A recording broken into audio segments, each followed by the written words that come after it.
त्रिकोणमिति के कुछ अनुप्रयोग। पिछले वीडियो में हम इस अध्याय का परिचय देखे थे और उसमें उन्नयन और अवनमन कोण के बारे में समझे थे। उसमें एक उदाहरण भी देखे थे।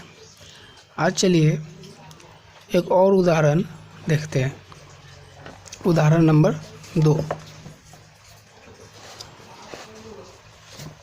उदाहरण नंबर 2 में जो है वह है एक बिजली मिस्त्री को एक 5 मीटर ऊंचे खंभे पर आई खराबी की मरम्मत करनी है। मरम्मत का काम करने के लिए उसे खंभे के शिखर से 1.3 मीटर नीचे एक बिंदु तक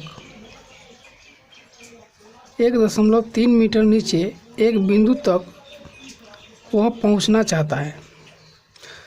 मतलब खंभा 5 मीटर का है और उस खंभे के शिखर से 1.3 मीटर नीचे वो पहुंचना चाहता है सीढ़ी लगा करके। यहाँ तक पहुंचने के लिए प्रयुक्त सीढ़ी की लंबाई कितनी होनी चाहिए जिससे कि क्षैतिज से 60 डिग्री के कोण से झुकाने पर वह अपेक्षित स्थिति तक पहुंच जाए। अब कह रहा है कि इस सीढ़ी का लंबाई कितना होना चाहिए ताकि वो सीढ़ी क्षैतिज से 60 डिग्री के कोण पे झुकाओ। और यह भी बताइए कि खंभे का पाद बिंदु कितनी दूरी पर सीढ़ी के पाद बिंदु से होना चाहिए। खंभा का पाद बिंदु यहाँ है और सीढ़ी का पाद बिंदु यहाँ है, तो इसके और इसके बीच का दूरी क्या होना चाहिए। 2 सवाल पूछा, एक सीढ़ी का लंबाई और ये पाद बिंदु का बीच का दूरी। तो चलिए इस सवाल को अब हल करते हैं।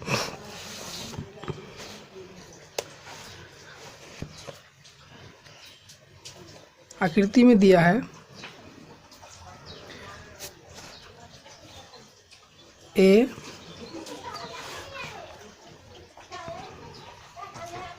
बी डी, ये हमारा ज़मीन है और इस बी से बी तक पहुंचने के लिए एक सीढ़ी लगाता है ज़मीन पर। जो क्षैतिज रेखा, जो भी रेखा ज़मीन के समानांतर होगा सब क्षैतिज रेखा होगा।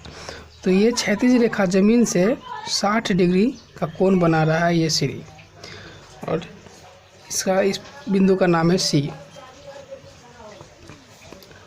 और ये टोटल 5 मीटर का है। ये टोटल 5 मीटर का बिजली का खंभा है और 1.3 मीटर नीचे ये पहुंचना चाहता है। 1.3 मीटर नीचे ये पहुंचना चाहता है।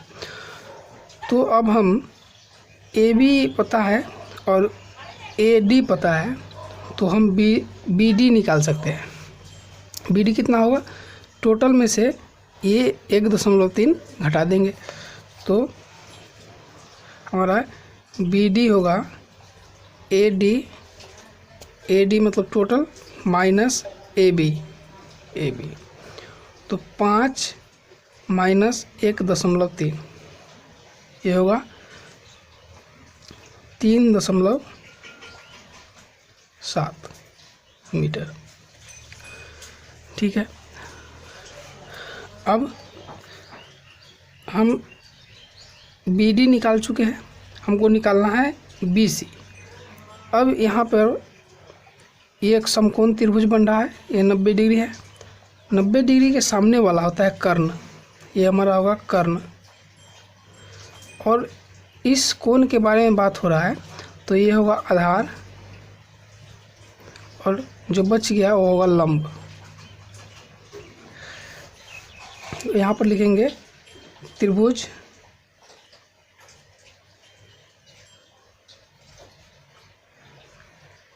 बी डी सी से।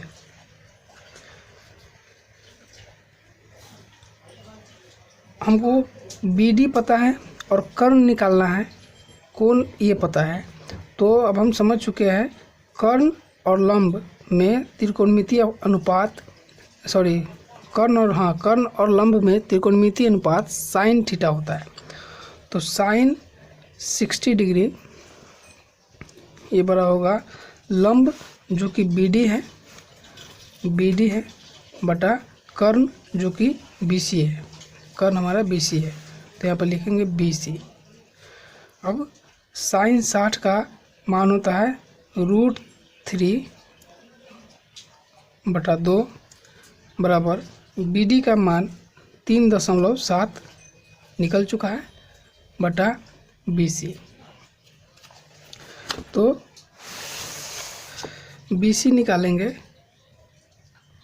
बी सी होगा 3.7 गुना 2, ये 2 उधर जाएगा बटा √3, ये होगा 4.28 मीटर।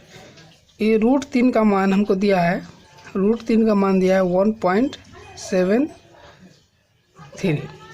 तो इसे भाग देंगे तो 4.28 आएगा। अब चलिए पूछ रहा है कि DC क्या होगा। तो DC निकालने के लिए हमको कॉस लगाना होगा। DC और कर्ण भी पता है, तो DC आधार और कर्ण में होता है कॉस थीटा।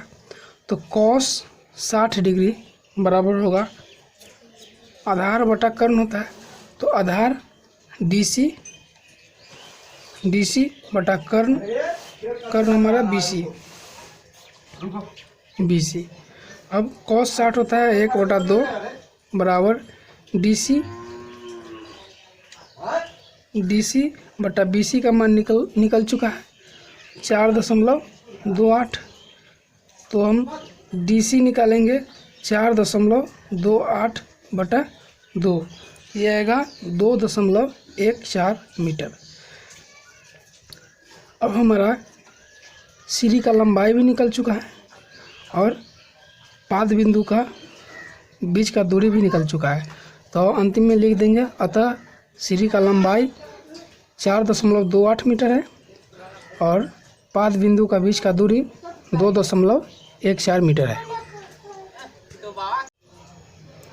अब चलिए उदाहरण 3 पर। उदाहरण 3 में है 1.5 मीटर लंबा एक प्रेक्षक एक चिमनी से 28.5 मीटर की दूरी पर है। ये ज़मीन है, इस ज़मीन पर 1.5 मीटर लंबा एक प्रेक्षक है। ये कोई आदमी है और वह आदमी 28.5 मीटर एक चिमनी से 28.5 मीटर की दूरी पर खड़ा है। ये चिमनी है हमारा, ठीक है। उसकी आँखों से चिमनी के शिखर का उन्नयन कोण, तो उसका आँख ये होगा, आँखों से चिमनी का उन्नयन कोण बनाने के लिए हमको क्षैतिज रेखा बनाना होगा। तो क्षैतिज रेखा जमीन से समानांतर होता है, तो ये हमारा क्षैतिज रेखा हो गया। क्षैतिज रेखा से चिमनी का जो शिखर है, ये शिखर है, चिमनी का शिखर 45 डिग्री उन्नयन कोण बना रहा है। उन्नयन कोण मतलब क्षैतिज रेखा से ऊपर, तो ये 45 डिग्री बना रहा है। चिमनी की ऊंचाई ज्ञात कीजिए। तो चिमनी की ऊंचाई हमारा टोटल ये यहाँ से लेके यहाँ तक होगा, यहाँ से यहाँ तक होगा। तो सबका नाम दे देते हैं, ABCD, इसको नाम दे देते हैं E। और यहाँ पर लिख देंगे, माना कि AB प्रेक्षक है और C CE चिमनी है, चिमनी है। ठीक है, अब हमको ये 28.5 है, तो यहाँ से लेके AD का दूरी भी, AD भी हमारा 28.5 होगा,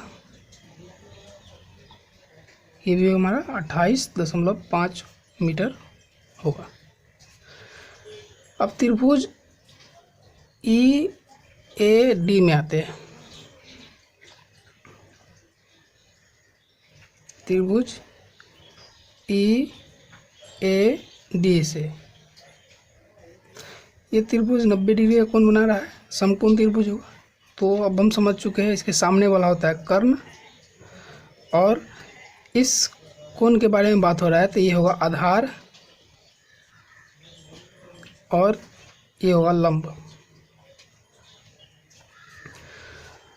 हमको निकालना है चिमनी का लंबाई। चिमनी का लंबाई निकालने के लिए हमको ये पता है AB है तो DC भी पता होगा, जितना AB है उतना ही DC होगा।